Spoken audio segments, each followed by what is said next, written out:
Le Père Noël, à la base, c'était un scénario de film. Parce qu'à l'époque, j'étais directeur d'un cinéma et c'était toujours le même problème chaque fin d'année. C'était de mettre quelque chose à l'écran à Noël.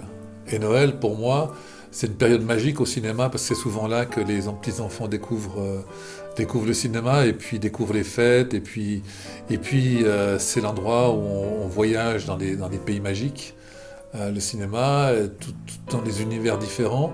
Et je voulais que les enfants à Noël ressortent du cinéma, de cette expérience, avec les grands-parents, les parents, avec des étoiles plein les yeux. Et il n'y avait pas grand-chose à proposer à ce moment-là. Je ne sais pas si ça a beaucoup changé en quelques années, là, mais à cette époque-là, il n'y avait rien à proposer réellement. Dans la magie de Noël, telle qu'on peut...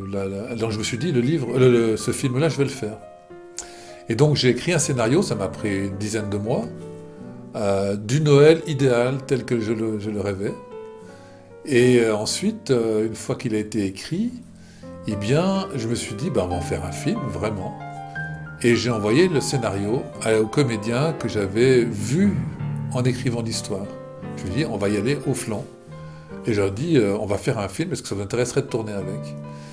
Et en fait, ça a été magique. J'ai rencontré Thierry Lhermitte, Valérie Mérès, Roland Giraud, Bruno Solo,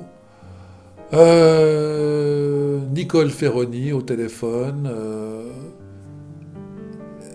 même Lionel Astier et d'autres.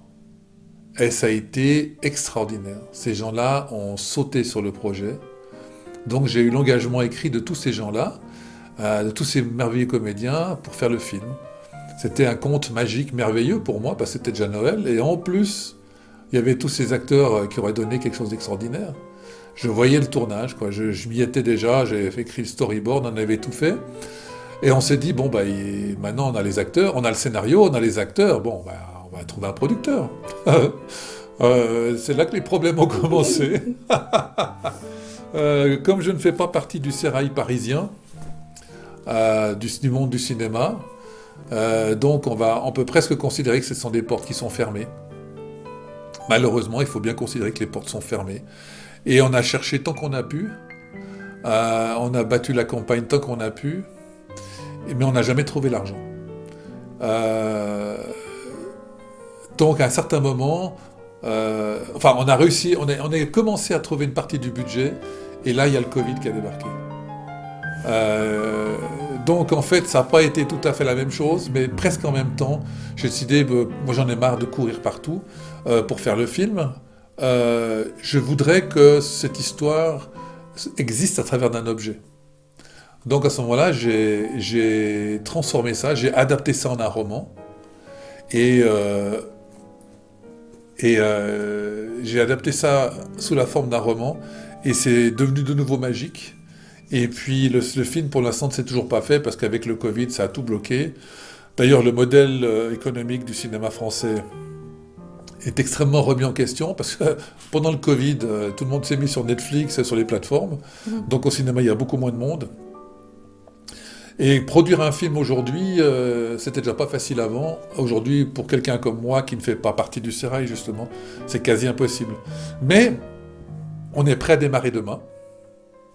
Le storyboard est prêt, le découpage est prêt, tout est prêt. Donc ça serait pas difficile à faire. Moi, je peux partir demain, quoi. En plus, dans l'équipe technique, on avait des gens extraordinaires. Mis à part ces formidables acteurs, qui avaient le décorateur. Il était césarisé pour les décors d'un film de Patrice Lecomte. Et donc c'est cette personne-là qui a pourtant des belles propositions, qui a beaucoup beaucoup travaillé et qui a donc été césarisé, donc c'est un vrai professionnel.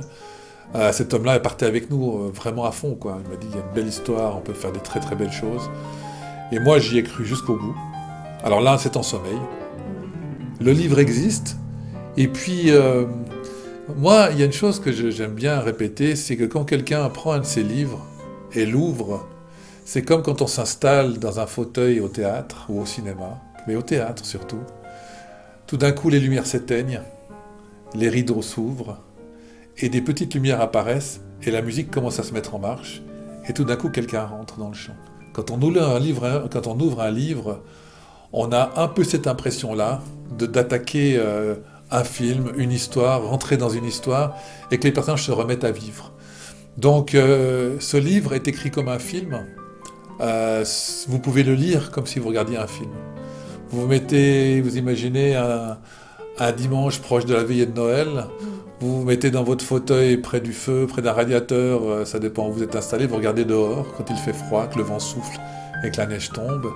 Et là, le petit théâtre se remet en marche, les personnages apparaissent, la musique se met en marche lentement comme quand on démarrait un disque doucement. Et tout commence, la musique, on entend les grelots, on entend tout. Et c'est la magie qui recommence. Donc ce film existe déjà à travers l'imaginaire des lecteurs. Je ne veux rien dire de plus. C'est bon ? C'était très bien. On voulait faire autre chose.